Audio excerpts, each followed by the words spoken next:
समजा तुम्हाला असं कळलं की तुमच्याकडे घरकामं करायला येणाऱ्या व्यक्तीने नवीन टी व्ही घेतला, तर तुम्हाला काय फील होईल? तुम्ही छान हां, अरे वा, मस्त असं काहीतरी बोलाल. समजा मी तुम्हाला सांगितलं की त्यांची परिस्थिती बिकट आहे, तर काय वाटेल? तेव्हा असं वाटेल की हा टी व्हीचा वायफळ खर्च कशाला केला आहे? असा वेडेपणा का करावे त्यांनी? कदाचित तुमच्यातले अतिउत्साही किंवा अति काळजी घेणारे त्यांना थोडंसं लेक्चरसुद्धा देतील की पैशांची गरज आहे तर सेव्ह करा, एफ डीमध्ये घाला, टी व्ही कशाला घेतला, बरोबर? सायकॉलॉजी ऑफ मनी या पुस्तकात मॉर्गन हाऊसेल लिहितो की आपण सगळे पैशांनी बरेच वेडेपणा करतो, पण कोणीही वेडे नाही होत. तो असं का म्हणाला आणि असे फायनान्शियल डिसिजन्स आपण का करतो, एस्पेशली गरीब लोक? हे आज आपण 3 गोष्टींमधून ऐकू.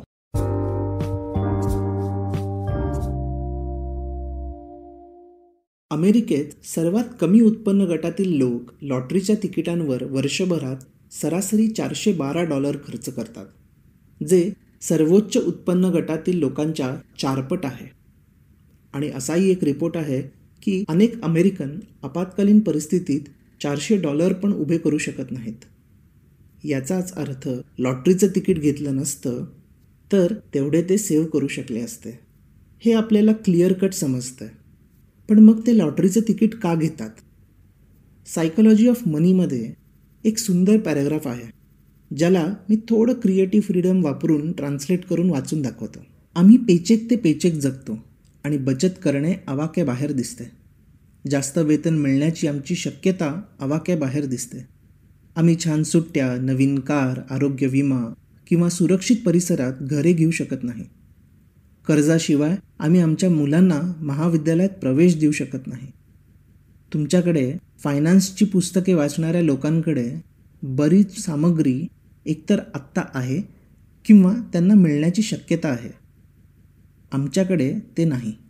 लॉटरीचे तिकीट खरेदी करणे ही आमच्या आयुष्यातील एकमात्र वेळ आहे जेव्हा आम्ही चांगली वस्तू मिळवण्याचे स्वप्न पाहू शकतो. आम्ही एका स्वप्नासाठी पैसे देत आहोत आणि तुम्हाला ते समजणार नाही, कारण तुम्ही आधीच एक स्वप्न जगत आहात.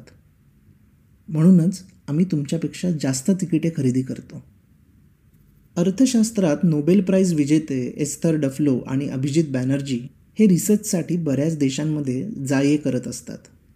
त्यांच्या पुअर इकॉनॉमिक्स या पुस्तकातल्या एका भागात लोकांच्या वेगवेगळ्या खर्चांवर त्यांनी रिसर्च मांडला आहे.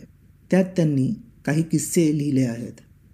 मोरोक्कोमधल्या एका छोट्या गावात ते एका शेतकऱ्याला भेटले. त्यांनी त्याला विचारले की तुझ्याकडे पैसे आल्यावर तू सर्वात आधी काय करशील? तर साहजिकच तो म्हणाला की मी अन्नावर पैसे खर्च करेन.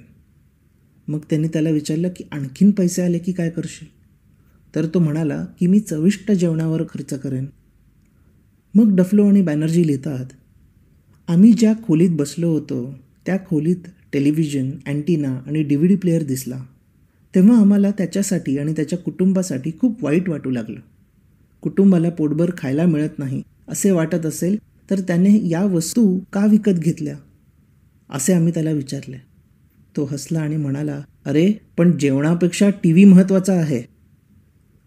त्या मोरोक्कन गावात काही काळ घालवल्यानंतर त्याला असे का वाटले हे सहजच लक्षात आले. खेड्यात आयुष्य खूप कंटाळवाणे असू शकते. चित्रपटगृह नाही, कॉन्सर्ट हॉल नाही, मनोरंजनासाठी कुठली सोय नाही आणि खूप काम देखील नाही. त्यांना काम शोधण्यासाठी आणि मुलांना चांगले शिक्षण देण्यासाठी संघर्ष करावा लागतो. पण त्या सर्वांकडे television, antenna, DVD player, cellphone हे सगळं होते.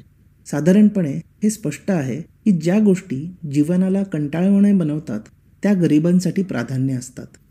त्यांच्या इतर रिसर्चमधून त्यांना सापडलं की सण हे सुद्धा याच दृष्टीने लोक बघतात.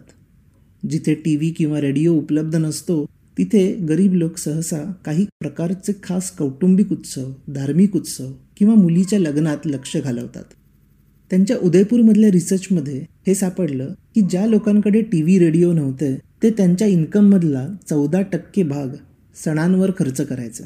आपल्याला वाटेल की हा काय वायफळ खर्च आहे आणि त्यांनी या गोष्टींचा नीट विचार केला पाहिजे. पण बॅनर्जी, डफ्लो यांच्या रिसर्च आणि पुस्तकातून हे समजतं की हे निर्णय विचारपूर्वक घेतले जातात. ते लिहितात की आपल्याला असं फार वाटतं की यांनी हे पैसे गुंतवावे आणि पुढील आयुष्यासाठी वापरावे. पण गरीब लोक पुढे मिळणाऱ्या अपॉर्च्युनिटीजबद्दल थोडे साशंकच असतात. त्यामुळे ते आज किती चांगल्या पद्धतीने जगता येईल यावरून फायनान्शियल डिसिजन्स घेतात. आणि हे निर्णय स्वतःपुरतच नसतात. पुढे जाऊन ते अख्ख्या गावासाठी किंवा एरियासाठी बनत जातात. अमित वर्माच्या सीन अँड दी अनसीन या पॉडकास्टमध्ये न्यूज लॉन्ड्री या डिजिटल न्यूज प्लॅटफॉर्मचे को फाउंडर अभिनंदन सेकरी एकदा येऊन गेला होता. त्या इंटरव्ह्यूमध्ये तो त्याच्या जर्नलिझमच्या सुरुवातीच्या दिवसांची उजळणी करत होता. एकदा तो ईशान्य राज्यांमध्ये इलेक्शन्सचं कव्हरेज करायला गेला होता. त्यावेळेस तो एका गावात लोकांना काय हवं काय नको हे विचारायला गेला. त्यावेळेला लोकांची मागणी ऐकून तो चकित झाला. त्याला लोक म्हणाली की आम्हाला आमच्या गावात एक सिनेमा हॉल हवा आहे. तो असा विचार करून गेला होता की लोक म्हणतील आम्हाला स्वच्छ पाणी, शाळा, हॉस्पिटल वगैरे हवं आहे. पण इकडे तर उलटंच झालं. तर त्याने माहिती काढली तेव्हा त्याला समजलं की लोक असं का विचार करतायत. त्याला एका गावातल्या माणसाने सांगितले की गावात एकही सिनेमा हॉल नाही. त्यांना पिक्चर बघायला शहरात जावं लागतं आणि लोक रात्री उशिरा येताना हायवेवर त्यांचे ॲक्सिडेंट्स होतात. हे असं स्ट्रेट फॉरवर्ड कारण.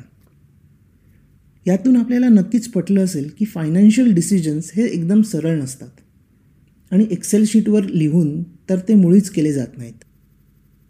आपल्याला स्वतःचे डिसिजन्स कायम लॉजिकल आणि रॅशनल वाटतात, पण इतरांच्या आयुष्यातले असे डिसिजन्स मात्र आपल्याला इलॉजिकल किंवा इररॅशनल वाटू शकतात. गरिबांचे असे डिसिजन्स बऱ्याचदा असेच इलॉजिकल वाटू शकतात.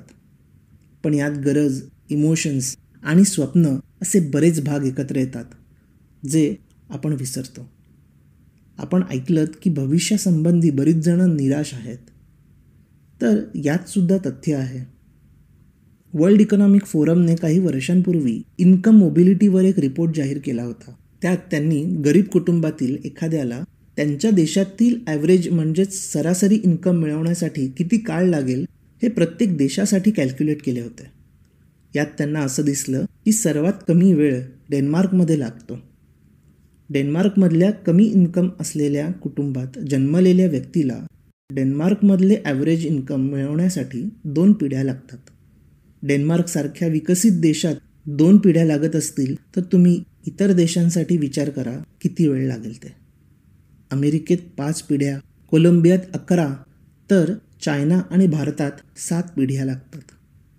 त्यामुळे वरच्या गोष्टींमध्ये आपण ऐकलं की कमी उत्पन्न असलेल्या कुटुंबाचा फोकस प्रेझेंट म्हणजेच आजच्या सुखसुविधांवर जास्त असतो. मॉर्गन हाऊसेलचे नोबडी इज क्रेझी हे वाक्य त्यामुळे एकदम परफेक्ट आहे.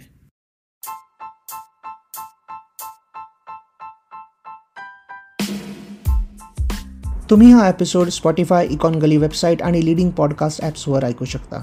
मी दर सोमवार, बुधवार आणि शुक्रवार नवीन एपिसोड्स घेऊन येतो. तुमचा फीडबॅक आणि सजेशन्स शो नोट्समध्ये दिलेल्या माझ्या ब्लॉग, लिंक्डइन किंवा ट्विटर अकाउंट्सवरून मला नक्की कळवा.